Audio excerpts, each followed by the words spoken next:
I'll do the same with you, V.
All right. Woo, that beat. It always gets me going, always gets me ready to go for the show.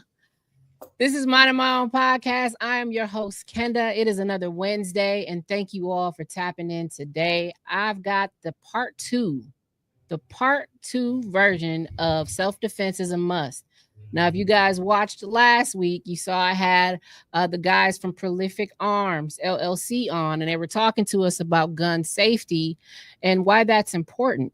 Today, I have two more incredible people who have something important to share with you guys in regards to self-defense, why it's important, and what we can do to protect ourselves, right?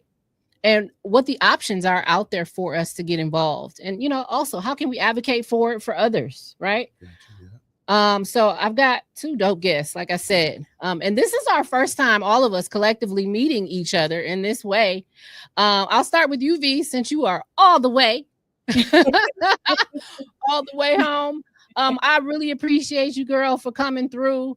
I know this is something that you're passionate about, and I appreciate you making the time. Guys, this is V. Taylor Tate.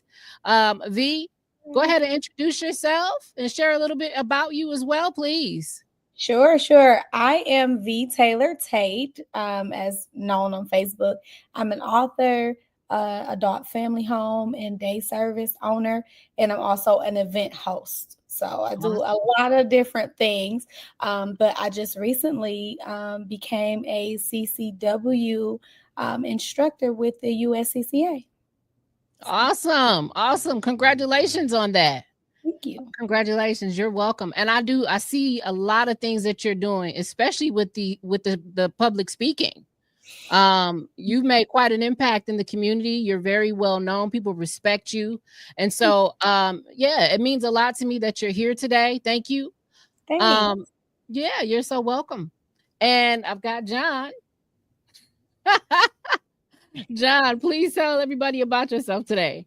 So my name is John Fletcher. Can you hear me okay? Yep, I can hear you well. Yeah, everybody, I go by J Fletch, but everybody knows me by that. So the name of my business is EPU, Personal Self-Defense System, LLC. Mm-hmm. We've been around for like 4 years. Yeah, 4 years, going on 5 this year. Okay. And what I do is a little different. I teach some of everything, but I mostly go in with hard and soft public safety skills. Right? Okay. Because I think it's the soft skills that we need to learn that'll prevent you from going into using your hard skills. Okay. So some soft skills so we can learn how to use the hard skills if necessary. Correct. Okay. Awesome. So let me ask both of you, were you able to hear him okay, V? Yes, I can hear you guys. Awesome. Okay, fantastic. And audience, please feel free to throw any comments here. If you have anything as we go along with the conversation, we are here to help. So let's talk about that. You mentioned that you have recently become a CCW instructor. What made you do it? Well, I've always had an interest in firearms because of like personal situations and just, being in a city where I think it's very important to be able to protect myself. I'm out in the city doing things. I'm in the community all the time. So I've always been more private about it. And then I had some friends kind of say, hey, can you take us to the range with you? And those kind of things. And it just made me realize how unprepared my people are. So Yeah. it made me really interested in just learning and wanting to share, safety tips and get everybody prepared just to protect themselves and their families. So. Yes, absolutely. I think that's important, because we don't always understand that the dangers around us. Some people are just moving throughout their regular day, and they just got stuff to do, and they're not realizing, at any moment something can happen to me, something can change my life and my family's life. And it can be very scary when your back is up against the wall like that, and you don't know what to do. You don't have any training, you don't have any skills, you just minding your business, and boom. Exactly. And that's how it happens, right? It's usually like a boom moment, right? So yeah, I think that's dope that you decided to do that. And your friends, they wanted to come with you, have that experience with you.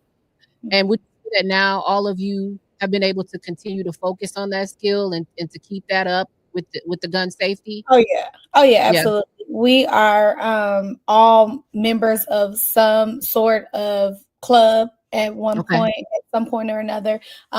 We go to a particular range and we go at least once a month. We're all really Okay. busy. Sometimes we go alone. I go alone a lot, but just for, just to keep me sharp in training. But we try to make it a thing.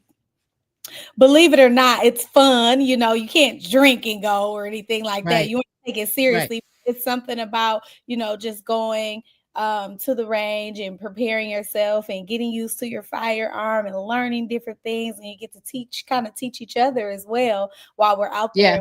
We do that at least once a month. It started as just 2 of us, and now we're at like 7. So we're like coming in, Wow.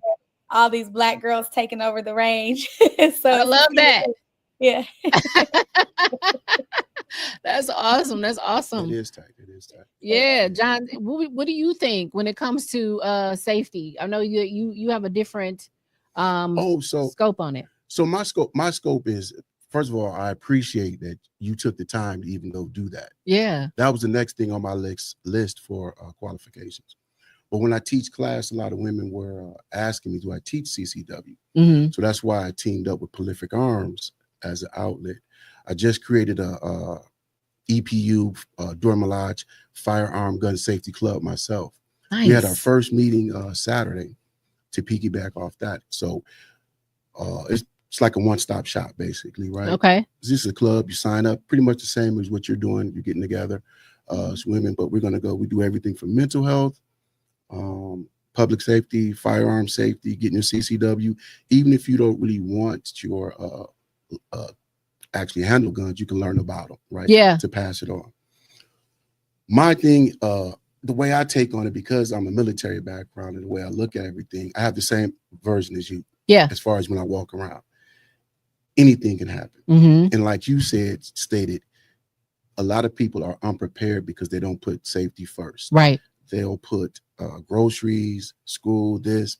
But the way this summer, the way things are heating up, the way people's minds are becoming, for whatever reasons, right? That needs the priority on the table. Yeah. Right. It needs to be a priority on the table as well. Absolutely. Absolutely.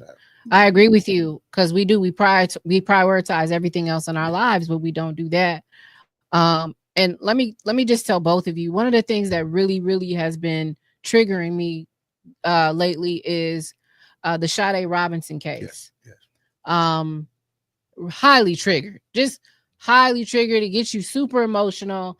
I have a 21-year-old daughter, and I have 3 other kids underneath her, younger siblings of hers. And, we want our kids to be safe. We want to know that if they were in a situation, they would at least know some type of way to defend themselves, some type of way to,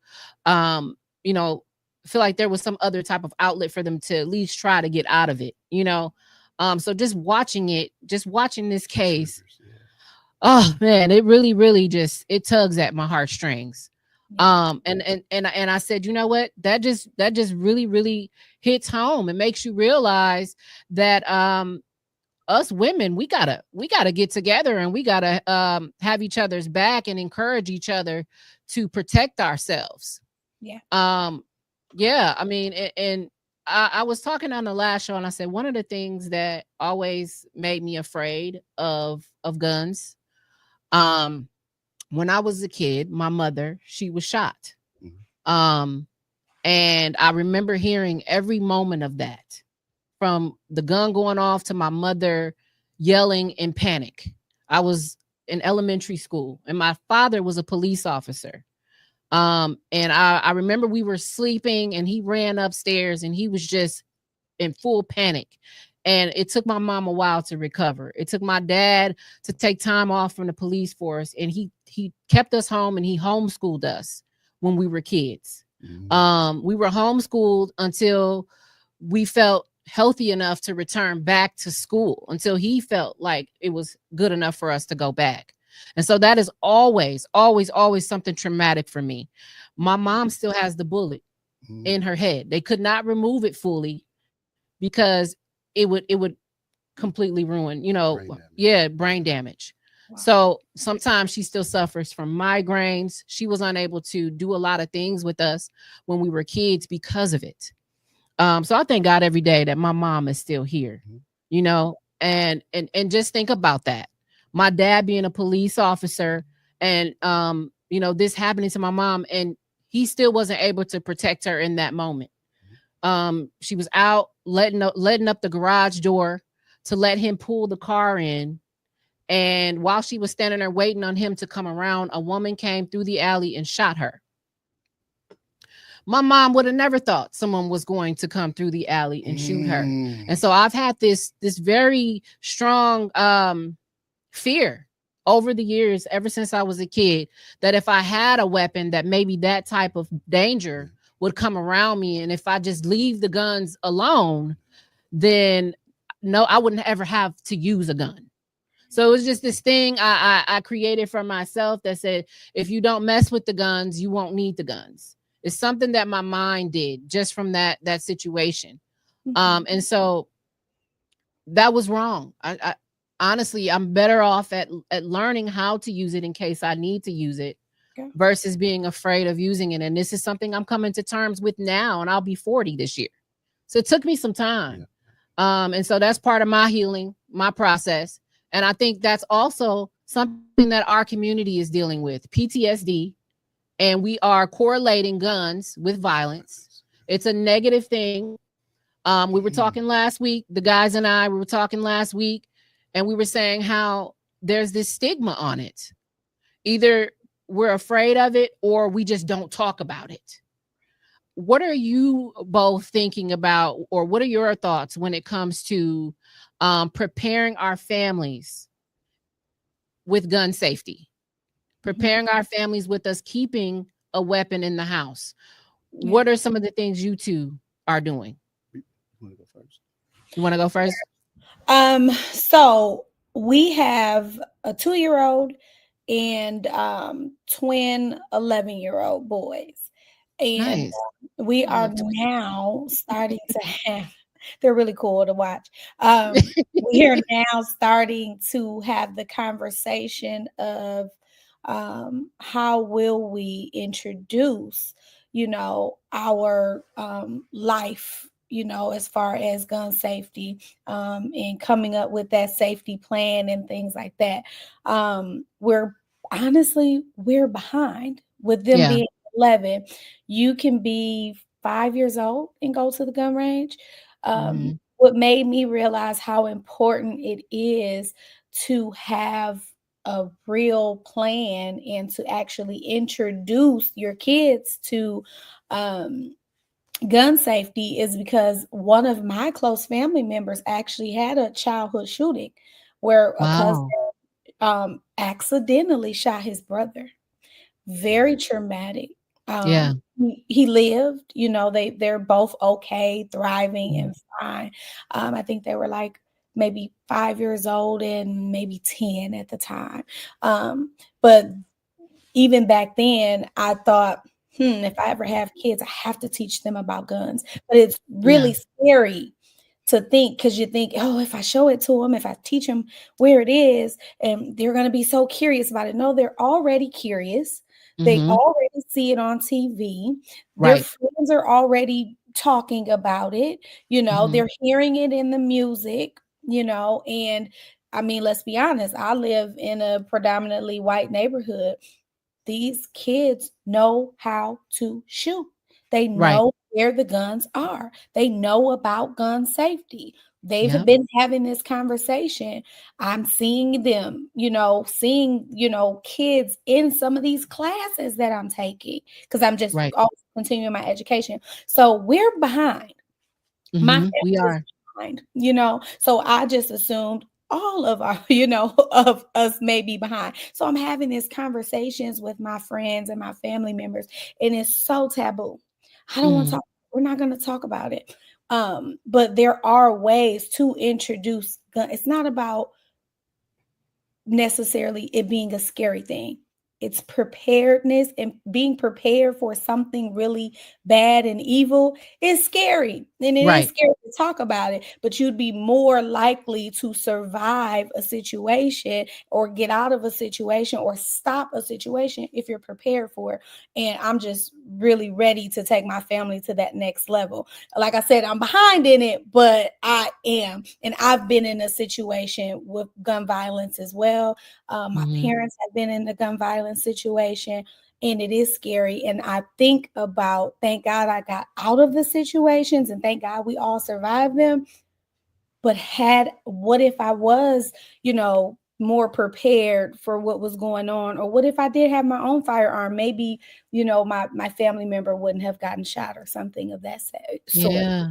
So I'm just thinking about a lot of different things, and I'm trying to prepare myself, and I'm trying to prepare my family. And I think it's the most important thing. It's like number one on my to-do list right now. So. Yeah, absolutely. I love that. I love how you're prioritizing that. And you understand, like, you actually have a clear picture of, hey, we're behind on this. And I'm trying to get caught up because there's a lot to learn with this. I was just finding out that you can get insurance and all type of stuff. I had no idea. And they were also, it's like, it's all these things that come with being a responsible gun owner. On top of, understanding the backstory or the triggers or the traumas that come along with that. But like you said, they're already curious. They already are around it in some way, shape, or form. So it is our due diligence to educate them on what to do, right? And what not to do. The best analogy they said was like about gun, like they were saying about knives. You tell your kids don't touch the knives, they're not going to touch it. They're not going to touch a hot stove if you tell them to leave it alone. So the same with the gun. You have to trust them, to trust that information, instill it in them. Those are your kids. And also, make sure there's a safe place for them. What you got, John? I know you over there. You got something. First of all, when I hear you talk, I get animated. Yeah. Because your story is the reason why I do my business the way I do it, right? Yeah. Everything you said, something happened, you had some feelings, and in all these years, so you just need to work your way out of it with information. Right. So that's why I said hard and soft skills, right? I'm a Desert Storm vet. I was a medic when I was in there. So we can hurt you, and then we can heal you, right? That mentality of always being on, that's the way I can face it. I'm always on. So this is the perfect business for me, right? Everything you stated, right? Yeah. When I was in Fort Hood, I'm getting to that point, but that was just all these stories that was in my head. When I was in Fort Hood is kind of like Milwaukee, right? Once you go off base, you got to watch your back too. Right? So everybody carries guns. I had an arsenal at one time because nobody wanted to go off base because they hated soldiers. Soldiers was, whatever, because it's predominantly, that was the town. Right. But as I moved to the East Coast and came back to Milwaukee, I kind of got away from it, right? I was kind of like, something happened at my house, maybe like before I had my business. Our car was getting robbed right in front of our house. Wow. On a Sunday at 10 a.m. And I'm looking out the window like, I know this is not happening. Yeah. I run to the door. Hey, that. They had the audacity, the one in the front had the audacity to jump in the side door and then turn around and start shooting back. Wow. He shot the back window out, and I went to the ground, and then he shot some other stuff. And I had no guns in the house, right? Yeah. From that day, I was like, and this is before I had my business, my thought process changed. And it wasn't because that happened, it was because what if I needed it? Right. So getting back to the education part, what I do is I am big on the classroom teaching of the soft skills, meaning we start with the mental. If you never owned and shot anything, even if you have CCW, mentally you got to be ready to do that because there's no coming back, right? Right. So mentally, before I like kind of walk you through it, we build that up. You know, that's why I said we had this. We do what happens to my brain? Why am I freezing up? My amygdala, right? Yeah. We go through all that, go through the parts of the brain. I tell you about what's going on, you know, all these things are released, your adrenaline, right? You get tunnel vision, right? Like you said, you get jumped out, you freeze up, right? Yeah, yeah. So once you get information on what's happening to my body, now you can deal with it better, right? Once you get that, then we start talking about the situations, right? Right. Then you start building your way up to get to the weapon. And then like with the kids, with the parenting, most parents don't even know how to talk to their kids about the weapon because they don't know. Yeah. So that's what I do. First, we teach the parents public safety. I have the EPU public safety class for parents. It goes strictly into that. Everything, stranger danger, situational awareness, verbal de-escalation, all that. But it just goes through the walking steps, right? We go over the laws, right? And now you feel I got the information. Once you got the information, you take that home and you kind of talk to your kids in your language. But now you have the paperwork. You can show them. You can do exercises, right? Right. When it comes to the firearms, right? I was getting ready to say something crazy on the podcast. Our non-colored friends are on it. Yeah. Because I do a lot of studying. This is second nature. Yeah. When we come to the city, right? Yep. Because of the wildness, the wild west of it, it's taboo. Right. Right. So once you sit down and start talking and get it organized, this is why I created the club. So then the women can learn and then they can go back if they're single moms, you know, they can, you know, feel empowered, right? Yeah. They have a place to start. Right. Once you start, and then you got to practice. And then once you practice, then you got to pressure test yourself. Yeah. Right. Yeah. Like you, when she lifted up that garage door, right? And that's how stuff be happening. That is exactly it. No clue, just minding my own business and boom. And this is how these people, bad guys, think. Yeah. So you have to really sit down and think about it, right? The police are good, but they can't be everywhere. That's true. So you are your own first responder in everything, whether it's medical, whether it's, you know, with your kids, right? Right. When they get sick, they come to you, they come to mommy. They do. You go in there, you get the bank, choop, right? You teaching them, okay, this is this. So, right? But then as they get older, they're gonna have to go get the Band-Aid themselves. Yeah. So that's the same thing as the firearm, right?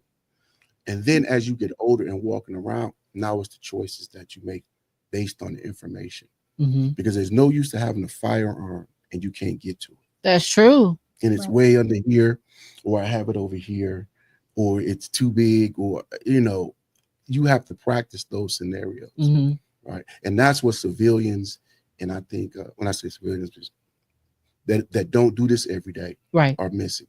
Yeah. Right? The adrenaline flow of it. Somebody's really yelling at you, calling you out, you know, give me that, blah, blah, blah, blah. Oh, you free. I'm not gonna, right? And that is very, very scary to me. That is exactly it. I think that's the moment everybody is like, ooh, I don't want to deal with that, you know, but it will happen. But that's where you get the information. This is because the same thing that's happening to you is happening to that person. Right. The bad guy just has it in his mind. He's the antagonizer. Right. So he knows what he wants to do. This is adrenaline rush for him. For you, it's a totally different, it's a victim thing. Right. So if you don't practice how that feels, what would you do? Mm-hmm. And you got to have it in your muscle memory. Yeah. Right. And it's phases. It's the first phase, right, where you first the weapons like this or whatever. And my thing, because I'm a martial artist too, anything is a weapon. Yeah. Everything right here is dangerous. Right. Yeah. Take this right here. Pop. You know what I'm saying? You can make anything a weapon. But the first thing, you are the weapon. Yeah. You yourself. Yeah. The rest of the stuff, just accessories. Mm-hmm. Like you put on this with this and yeah. accessories. So. Yeah. But you got to get it. It starts right here in the mind. That makes a lot of sense to me. That muscle memory, man, that's crazy. How long would it how long will it take someone, you think, to get that muscle when memory? You said you found people unprepared. When I see y'all, right, I get hyped because y'all taking the first step. That's the first steps. Yeah. You have to want it for yourself. You can't want it this Saturday and then miss 3 classes and then come back and think you're gonna be. I tell you're not gonna be prepared. So if we do a self-defense class, we test you at the end.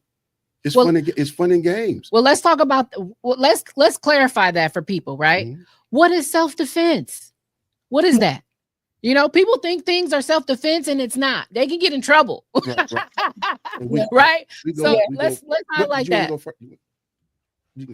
No, go ahead. You're the expert on that.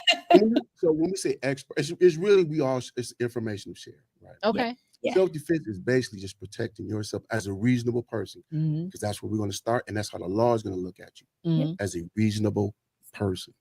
Once you step out that reasonable person box, that's when all the laws that's for you don't apply. Let's look at some of the things that we've seen in our community, right? I believe a lot of people are afraid of having a gun as well, because what if they have a run-in with the police, right?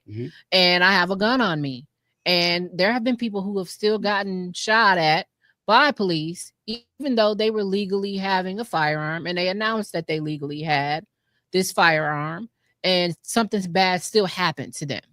So when we're talking about, being mentally prepared and understanding circumstances and things like that, this is why I asked to clarify what self-defense is, because some people, they have the wrong idea of what self-defense is. So the definition that they give, because I give out the laws, I forget it's in the first paragraph, is if you feel as a reasonable person that you or a third party are going to be physically harmed, right? So you have the right to protect yourself by using the same force, just enough force to mitigate the threat. If it's deadly force, you have to reasonably believe that you're using the same amount of force on me, so I have to use deadly force to stop you from either killing me or killing somebody around me, right? Yep. That is what basically self-defense is. Self-defense is not, man, F you, or man, I heard you was, man, that's not self-defense. Right.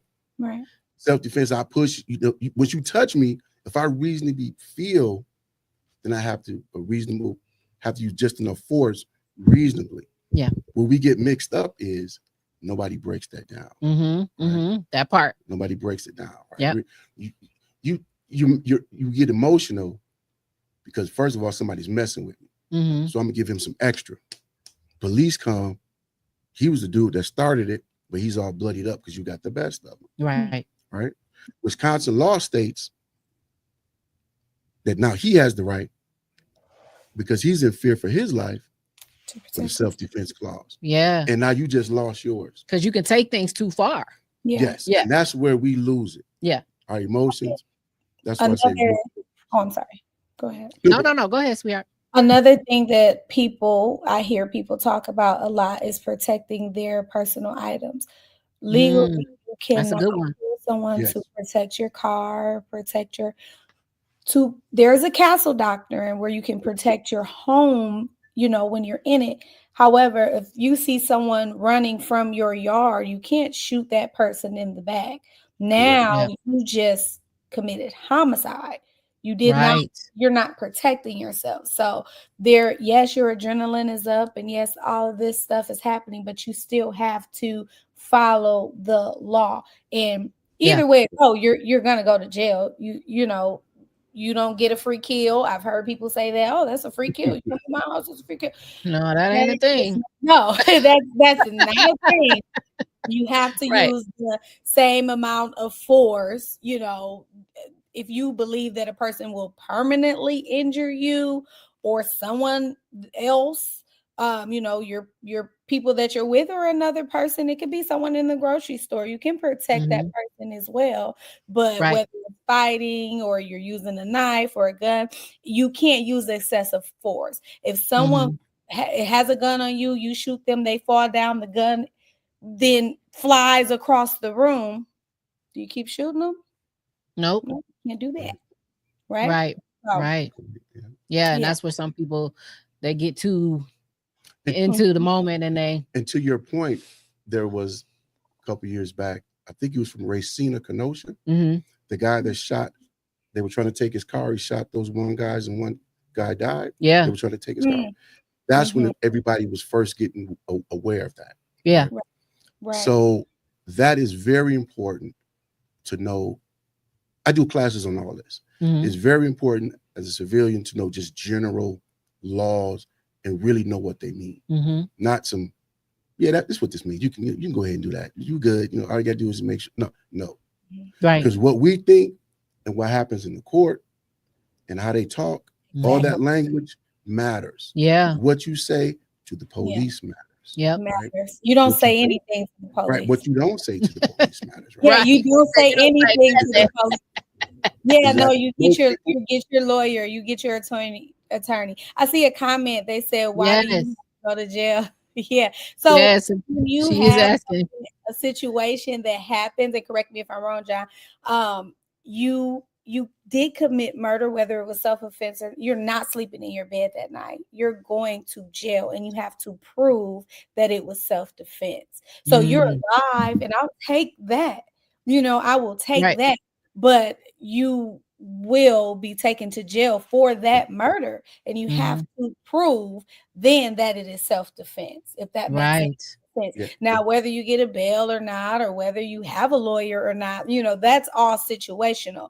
But if you get in a situation, whether it's somebody is robbing you, somebody could carjack you, and you kill that person, you're going to jail. Yeah. So you mentally prepare yourself for that. Will you go home if it was truly self-defense? Yes. Is it at that point where you start to have to prove that it was self-defense? Absolutely. Should you shut your mouth and not say anything to the police? Absolutely. Absolutely. Because you don't want anything to be used against you. That was perfectly said. And at the end of your podcast, they were going into that, right? Yeah. So if you do choose to carry like that, you have to have a plan. You have to have a card. Some people have a card, meaning with all the numbers on there. You need a relationship with your lawyer beforehand, not like the day of. It's best that, hey, I'm John Fletcher. I'm just calling you. Name's it's my lawyer, right? You need to talk because there is a procedure. And I'm sorry, what kind of lawyer? So what I have is what is it? Legal aid. Legal aid, okay. USCCA, right? They have a lawyer too, but that you call instead of talking, right? And then they tell you step by steps, and then they'll kind of walk what you do. But the thing about stop talking is now you got to gather yourself, right? And then you should say, I need to go to the hospital, because the police are going to do their job, right? Question you. And you may want to, you know what? Once you say I got to go to the hospital, it buys you time to regroup as well. Ooh, right? That's a good one. So, but the thing about it, that's why it's so important to understand and really get mentally, you know, because you reasonably got to prove, you know, as a reasonable person, did he try to take my life? Right. You know, why he was stealing something from me? Right. If it's 3 and 1 had the gun and you had your conceal and carry, but you're going to go through that procedure. Right. Right. You still got to go through it. Because the 2 ran away and the 1 is still laying there. Now they'll probably be like, yeah, okay, but you're going to go through that. You're going to go through that. Right. And then what happens if it's anything different because of people of color, you have to know you're going to be treated a little different. Right. They're going to treat you like you wrong before they. It's just a nice way of putting it. Right. Yeah. So going back to your point, should I tell the police or whatever? You're going to be treated different if you don't have anything. That's true. Right. Yeah. So that's why you need to take these classes and come up with plans when you're stopped, what to say, know your rights.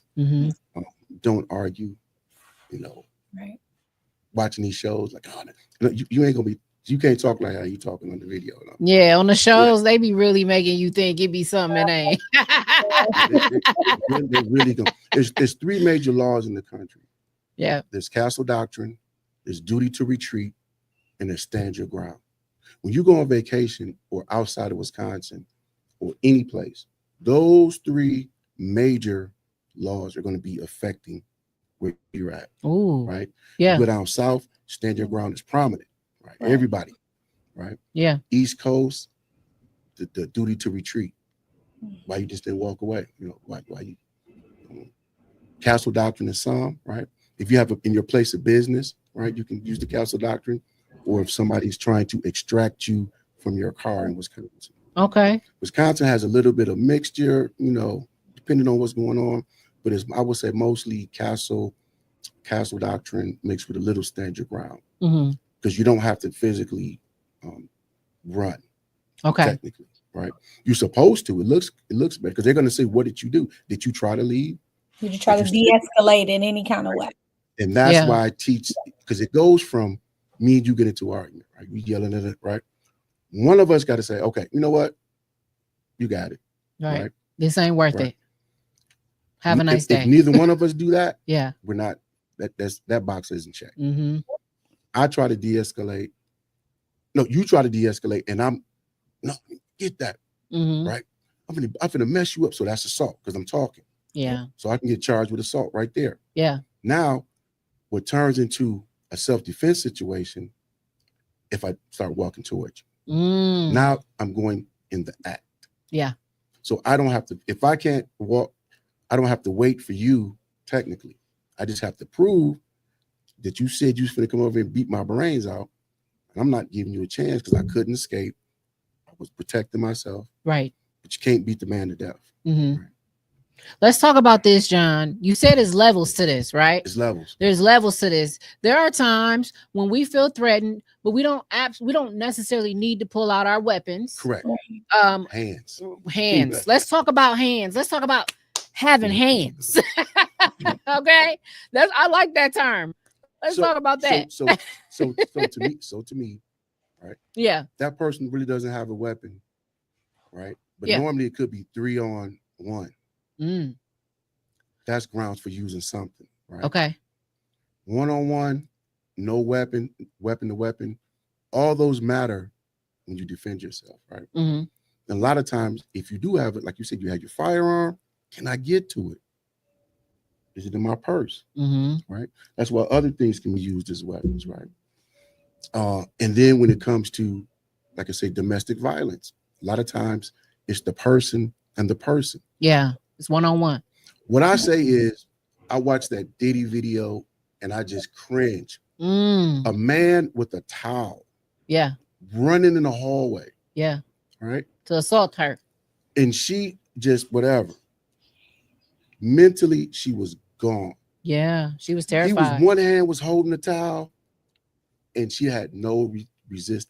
And that's why I said it starts here. Yeah. But if she knew something, if she whatever, she could have got him up off of her and get out of there. Yeah, that's a great example. Thank you for bringing that up. Right, because I watched that and we practiced that. Yeah. He kicked her and he's holding the towel. Yeah. He has one hand.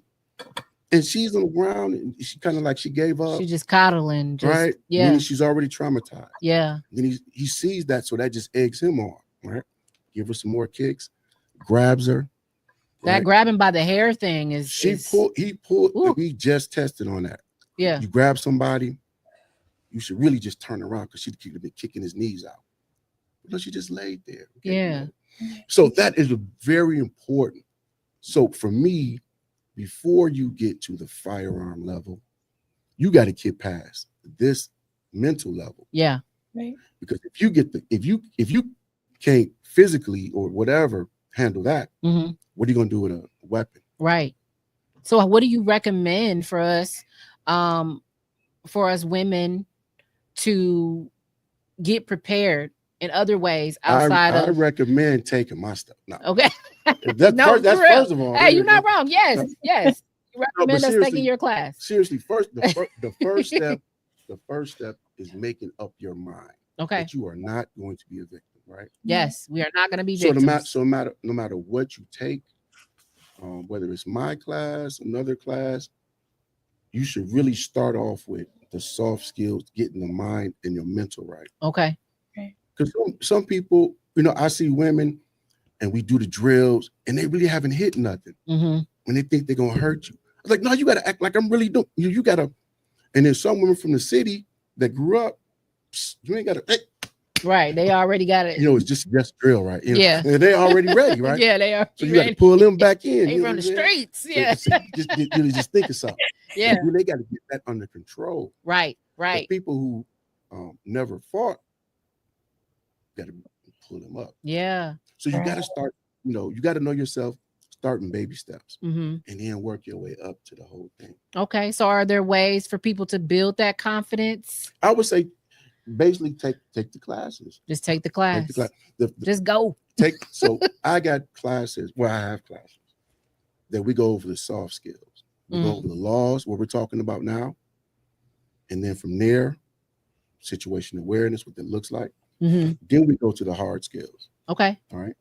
We start learning how you walk around, the 3-foot rule, right? Really, you've been doing the 3-foot rule all your life. You're in the club. Oh, what you doing, bro? Right? But most people don't put their hands up. It's either this, dude come in with the lean. My thing is you always got to keep your hands up. Keep them up. Keep them up. Right? Always be on the ready. You want to make it look natural, like I talk with my hands. But really, once you learn how to use your hands, you're up here, you already ready in your fighting stand. And we don't call them fighting stand. You're already your protection in your stance. preparedness, right? Okay. Right? Kind of always turn side, little sideways, not straight up like this. You can get snatched up real quick, right? And then have your feet where you can move. Okay. Right? Not just side by side. Even when we're sitting down, whatever, you're always looking at the room. Right? So once you learn the soft skills, the hard skills is just repetition. Okay. Right? Repetition. They make it look fancy on TV. What you're gonna do is either kick, hammer fist, elbows, knees, right? Okay. Those are the attacks most effective for women, right? Palm strikes, right? Slaps, you call it. And once you touch the face, you don't release, right? Over here, right there, scrapes, right? You scrape, get DNA under the nails for the guy attacking you, right? Police can be like, oh, you got something. Yeah, you were struggling. If he's getting the best of you, do something, grab something off of him. Right? Yeah. And there's other things you can use besides weapons. There's pepper spray, right? What about those laser tag? The tasers. But you have to, so in order to that, you still have to be, whatever you do with your hands empty, you can use them with something in there. Okay. If you don't have these, like anybody randomly can get it, but you don't want to be fighting with nobody. So you want to know, you want to be hitting targets. If this winter we got on coats, what's open, right? Depends on how is the battery, is it charged up? So now he has to physically get close to me. Whereas this pepper spray, right? You keep it in your hand. Remember, don't put, keep it over the nozzle because you be like the things right there. So you got to learn how to use that too. Yeah. So those mini weapons or non-lethal weapons, you can train and then work your way up to CCW. Okay. Because once you get comfortable doing that, all right, a Kubaton, basically it's a small pin-like stick. It just enforces a hammer fist. So if you do have to hit, all right, if you do have to hit, as a woman, whatever you hitting, right, is this double. Yeah. But you're going for hard targets, arm, face, boom, and get out of there. Yeah. Okay. So I always would say first, make up make it up in your mind that make this a priority. Okay. And then once you make it a priority, find what you want to learn and who's teaching it. Yeah. Right? Oh, well, I love this. I love this. I done learned so much I'm already. always say my background is Kempo. So my background is Kempo Goju. It's one of the oldest martial arts in Wisconsin. How do I say that? Kempo Goju? Kempo Goju. Kempo Goju. The okay, dojo, we about to learn that, V. The dojo was on 18th and Atkinson, right? Okay. It was right over there from Red Snappers. It's been there. We started in Wisconsin 1972. Wow. You probably passed it so many times because it was a landmark. Yeah. Sensei Charles Warren is the founder. He's a Vietnam vet. He has 3 dojos. No, more than 3, 4 dojos. Wow. One overseas Kosovo. Okay. Because he was doing a military term over there. Was helping the community. Mm-hmm. Kids didn't have nothing to do. Showed them how to do karate. Created a dojo. They still doing it to this day. Wow. That's so awesome. most of the martial artists came out of that program. When I started his program, I was in my 30s. So I got tired of lifting weights. I was like, I want to do something else. Oh, and I do have 3 daughters. So I trained all my daughters. Wow, lucky girls. They got dad ready to teach. No, they didn't want to learn. They didn't want to learn. I made them, right? They're dancers, right? Okay. So this is a total different world. Yeah. But if you go to my website, my middle daughter is the same age as Sade. Okay. Right? Sade, right? Yeah. That happened. And I have 2 examples. This is testing. And then I have another example of a woman getting attacked in the gym, meaning this is the real world. Mm-hmm. And she used the same skills to fight this guy off. Okay. That we teach, right? And with Sade, right, I took that very personal because that, first of all, that happened on my birthday. Wow, that happened on your birthday. And I worked, it was Tuesday, and then Wednesday was like, what? And then I'm watching it like you were saying. Yeah. And then I just say to myself, if she just knew maybe a little something different. Yeah, that's what I was thinking. Maybe, something happened, those in between, right? Yeah. Okay. Because I'm a big thing on boundaries. Mm-hmm. So I was asked a question, what would you do, tell everybody for first dates? I would say, first of all, you have to create boundaries. Mm-hmm. We go on the first date. Hey, you want too much? No, boundaries. If you don't have any boundaries, right? Yeah. Then anything goes. Anything goes, yeah. Right? Because, especially our young girls, they don't know. They just, nice and, and they just friendly and they just living life. They just, they don't think somebody's going to try and harm them until it happens. Right. And so, yeah, absolutely. If she could have known just something, something could have helped her. That's what I think. And society has made things so normal. Yeah. And then the things that you need, that's kind of unnormal, mm-hmm. right? Mm-hmm.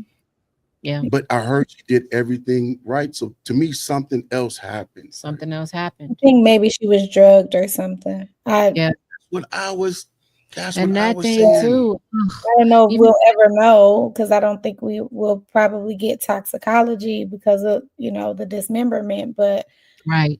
Just to go from they weren't on the videos when they were together, they were standing next to each other. He didn't have his arms around her. It didn't look like they were cuddling. And I'm like, that doesn't look like somebody who, you want to go to my apartment? Okay. It didn't look like that. That would have been more cuddly and a holding hands and let's go.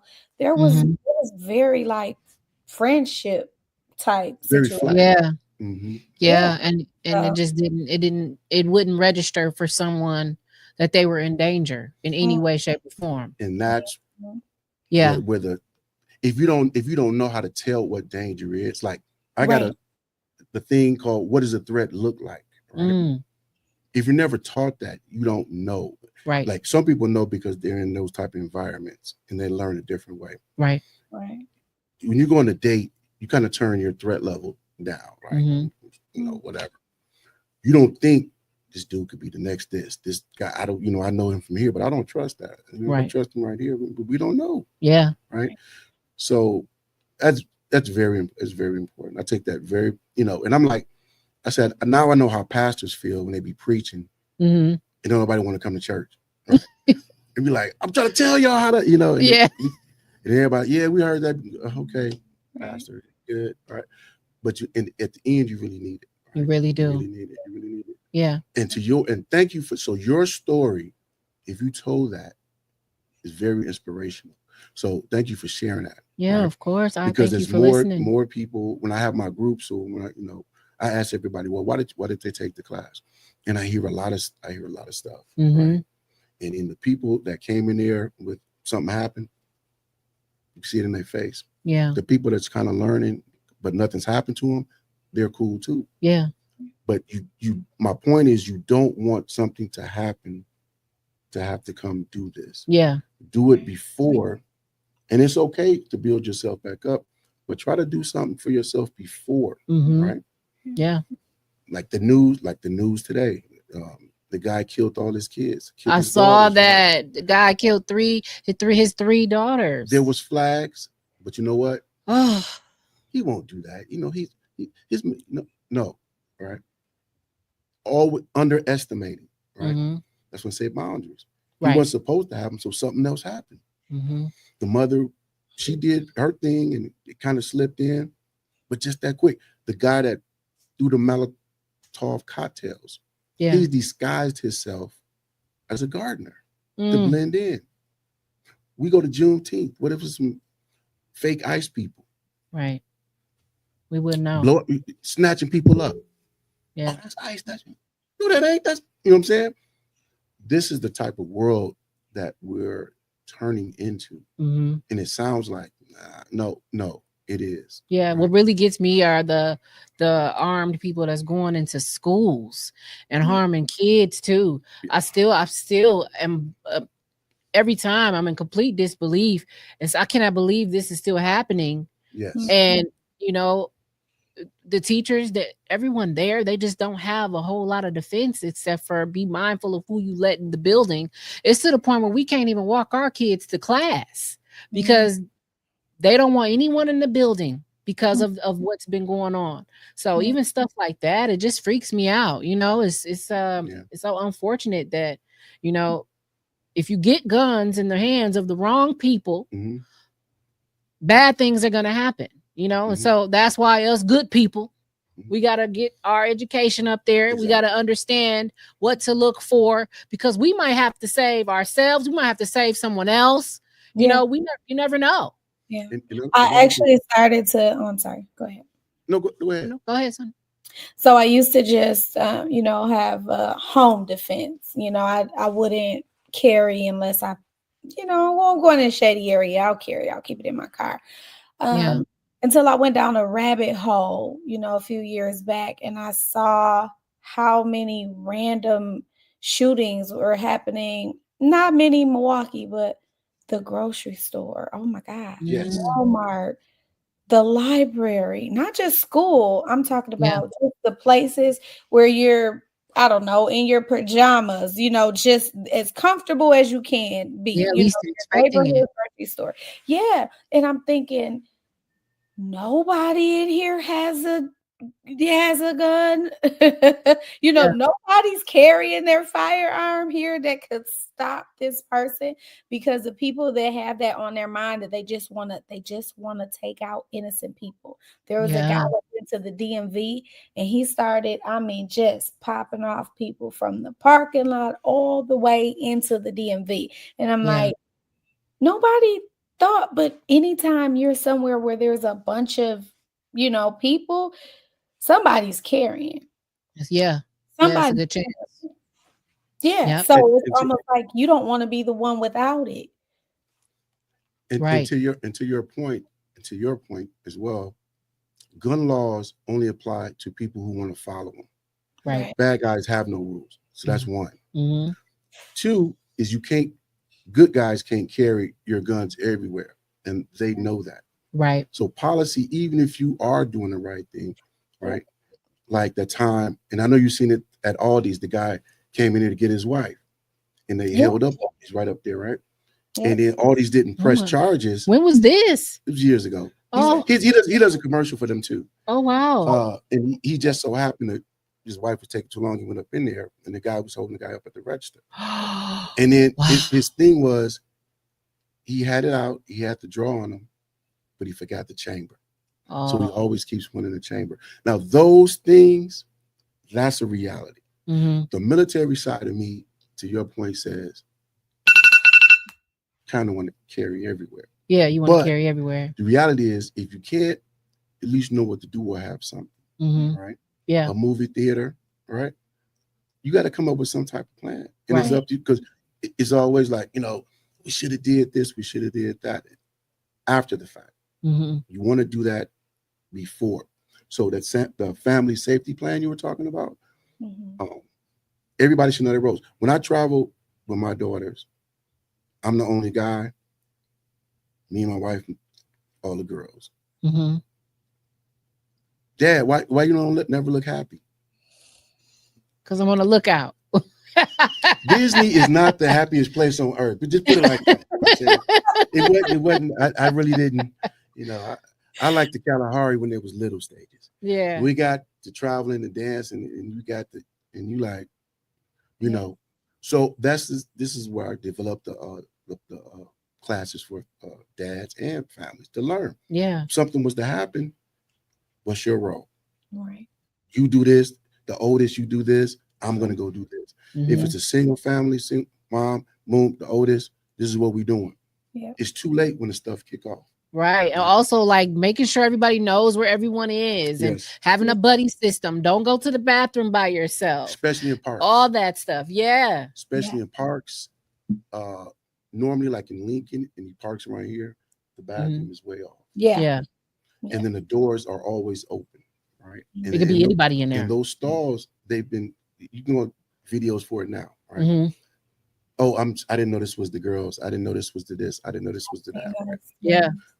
So, And now they've got joint bathrooms, unisex bathrooms where there could be a man in there. And I'm not ready for that. That's another story. Ready? But it's happening. Yes, it's definitely happening. I was in that situation. I went out with a friend and we both went to the bathroom and there were men in there. And we looked and we were like, oh my God, this is one of those unisex bathrooms. And we looked at each other. We said, we ain't ready for this. I can't do it. We went to somewhere else. When I was in New York in the 90s, there was a place called the Tunnel. And that was the first unisex bathroom I seen. It was crazy. Oh wow. But it wasn't people. It was everybody was ready for everybody in there, right? Okay. Whatever. Yeah. Now, because of what's going on, it's lit. It's supposed to be reputable. People prey on people. Yeah. You don't know who's who. You right? don't. Nobody's seen Jeffrey Dahmer coming, right? Yeah. I watched that movie to this day, and y'all had him dead to rights. But because you thought back in those days, being a certain way was like, oh, that's just those guys. Mm-hmm. Let him go on to kill more people. And he had him right there. You had him right in front of their face. And it'd be like that. So my point to that is, right, you just never know. You never know. That's why you got to be prepared. Yep. Well, you both are amazing. Amazing. I just want to thank y'all so much.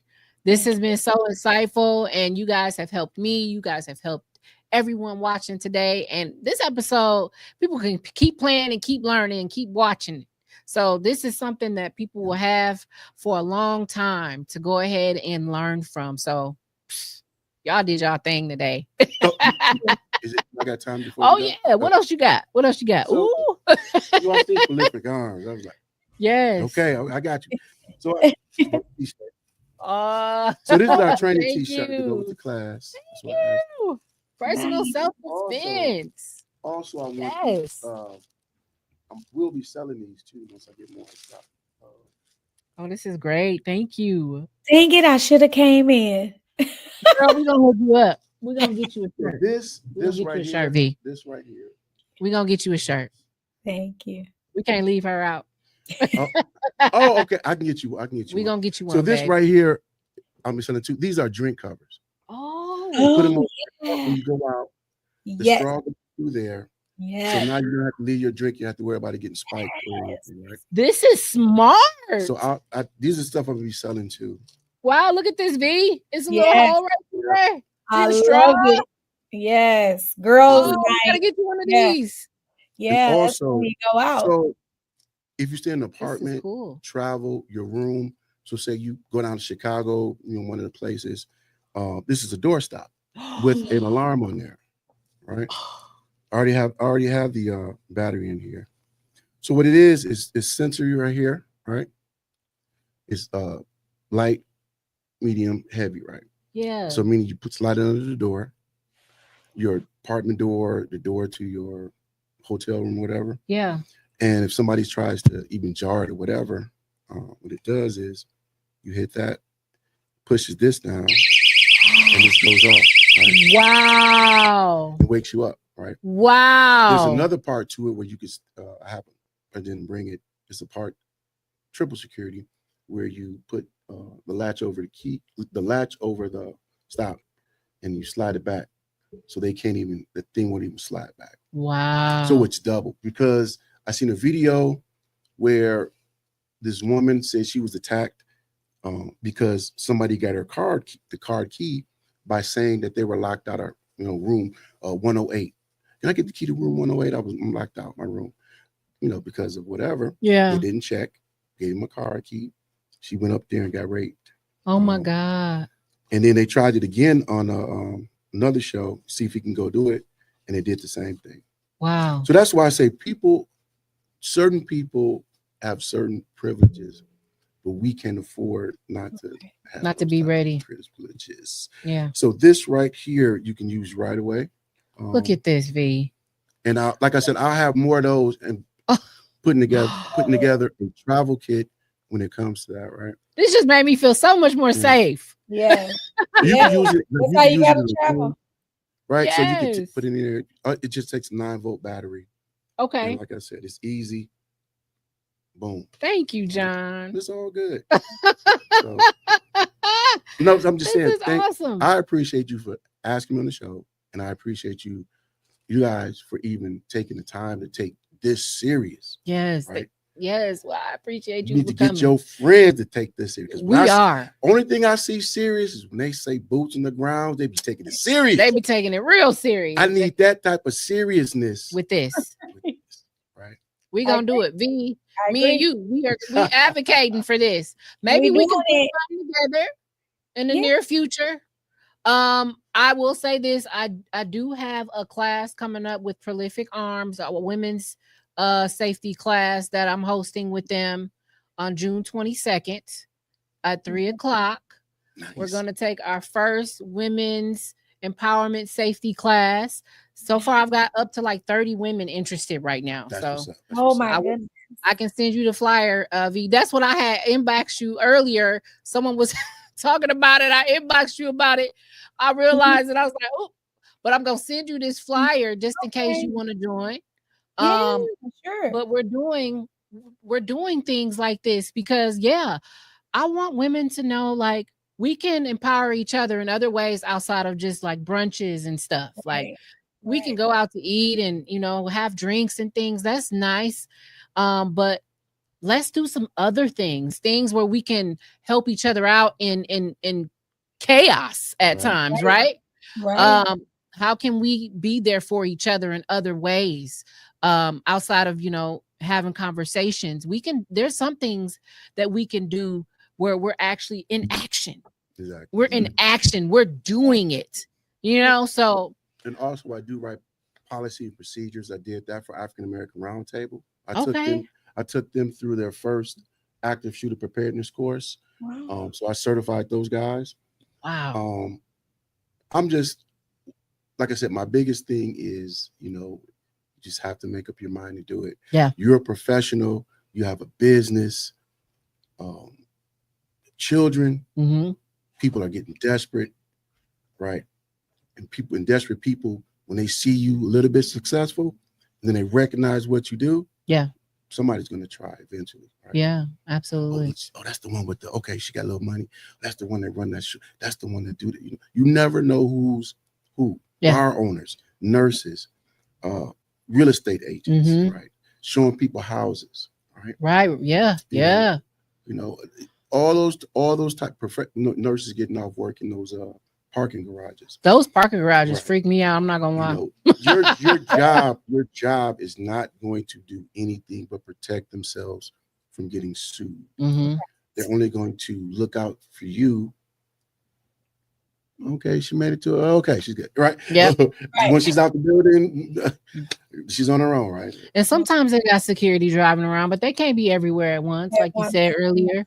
It's a big old structure. Security are not trained to help you. Yeah. They're trained.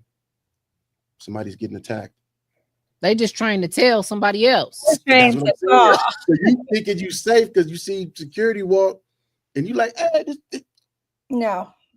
Let's be clear. Security is not paid to save exactly. They're not the police. I'm not knocking security. You're not, yeah.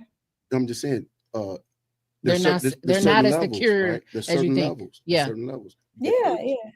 What I'm saying is there's most businesses security that you think you're safe in is not. It's not. They're protecting their property. They're not protecting you. And a lawsuit. Yeah. And a lawsuit. I'm glad you brought that up. Because the biggest thing was, look what happened at the Hyatt. Mm-hmm. Them guys knew they wasn't trained to do that. Right.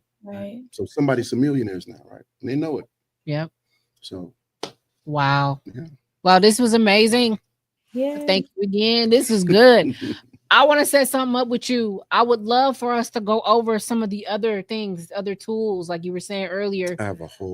We got to do that. Yeah, and I have another instructor too, Sensei Deidre. That Kubatons. I don't like to use the word killer, but she came up through Kempo Goju, right? She was there before me when the first black belts they had. Wow. Her birthday is this weekend. Shout out to Sensei Deidre. Yeah, shout out to her. Happy birthday. She inspires a lot of women too, because she's about that action. Oh, I want to meet her. Yeah. Okay, we're gonna get together. We're gonna get together. And V, you with your power, girl. Your power. No, seriously, I see you. And I would love to do something with you as well. Something where we get women together and we talk about safety. Yeah. You know, we talk about how we can have each other's backs. All that. That's very important. I'd love to. I do have a CCW class coming up on July 12th. So I'm going to be posting that all over my page so you guys can, learn more about that. It's called Firearm is Not a Dirty Word. So people comfortable here. Yes, ma'am. I love it. Thank you for having me. You're welcome. Women doing that too. It's good to see other women besides you. That's why I told her it's so important that she was here today, because people need to see that there are women out there really doing this thing and they're doing it successfully, right? Mm-hmm. So kudos to you. My hat goes off to you. Thank you for this platform. This was very important. Thank you for even having the mind to do it, because if it weren't for you, we would all be in different places right now. So thank you for bringing us together. You're welcome. You're welcome. All right. Was there anything else y'all want to add before we go today? Y'all want to drop y'all tags or, your social media or anything like that where people can follow you?